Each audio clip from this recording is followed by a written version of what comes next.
आता मुख्याध्यापकांचं पाय लटा कापायला लागलं. तर ममद्याचा नंबर आला. साहेब म्हणाले, सांग सुविचार. ममद्यानं कापकन डोळा झाकला. त्यानं काचकन सुविचार सांगितला. आई म्हणजे माता, बाप म्हणजे पिता, महात्मा गांधी. साहेब म्हणाले, अरे आई म्हणजे माता, बाप म्हणजे पिता हे महात्मा गांधींनी कशाला सांगायला पाहिजे. तरी पण ममद्या आपला चालायला लागला. साहेबांनी ममद्याला परत बोलवलं आणि सांगितलं, परत सांग बघू सुविचार. आता मगाशी सांगितलेला सुविचार ह्याच्या लक्षात आहे. तरी पण ममद्यानं कापकन डोळा झाकलं. त्यानं काचकन सुविचार सांगितला. काहीतरी केल्यावर काहीतरी होते. येशू ख्रिस्त. आता साहेबांनी शाबासकी दिल्यावर ममद्याची छाती फुगलीच की. साहेब म्हणाले, बाळ तू चुकलास. मला ठाऊक आहे की तू चुकीचा सुविचार सांगितलास, पण तुझे प्रसंगावधान दाखवलेस ते मला फार आवडले. एवढे बोलून साहेबांनी ममद्याला एक पुस्तक भेट दिलं. ते पुस्तक होतं श्यामचे.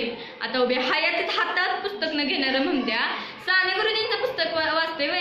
ममद्या गावभर बोंबाट्या मारत फिरू लागलो. एक दिवस त्याच्या लक्षात आलं, अरे आपल्याला साहेबांनी पुस्तक दिलं होतं वाचायला हवं तरी. म्हणून ममद्याने ते पुस्तक वाचायला सुरुवात केली आणि त्याच्यात बदल घडला. तो आईला म्हणाला, आई मी शाळा शिकणार, आई मी शाळेला जाणार. आता पोरगा शाळेला जाणार म्हटल्यावर आईनं त्याला मुंबईला मामाकडे पाठवलं. आता गावात राहणार ममद्या त्याला शहरात गमते वे.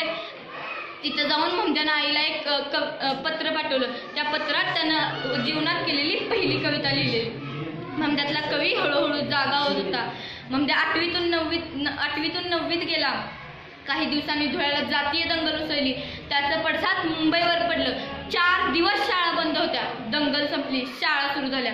गुरुजींनी वर्गात प्रश्न विचारला, मुलांनो सांगा बरं 4 दिवस शाळा बंद का होत्या. त्यावेळी एक पोरग उठला आणि ममद्याकडे बोट दाखवत म्हणलं, गुरुजी याच्या जातीमुळे, याच्या धर्मामुळे शाळा बंद पडल्या. ममद्याच्या काळजात कट्यार घुसली. ममद्या ढसा रडू लागला. ममद्या म्हणाला, अरे ज्या सूर्याचं मी दर्शन घ्यायचो तो पण भगवा आहे, पण त्यानं नाही मला जात विचारली.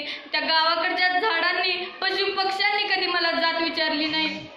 आणि गुरुजींनी त्यांच्या पुस्तकात लिहिले, आभाळचे आम्ही लेकर, काळी माती आई, धर्म वेगळा नाही आम्हा, जात वेगळी नाही. मग या पोराचं एवढं धर्माचं याड का गुरुजी सांगाय ना. आमच्या मुस्लिम धर्माचा पवित्र अंक आहे 786. त्याची बेरीज येते 21. अरे तुमच्या गणपतीला मोदक पण 21च लागतात की र.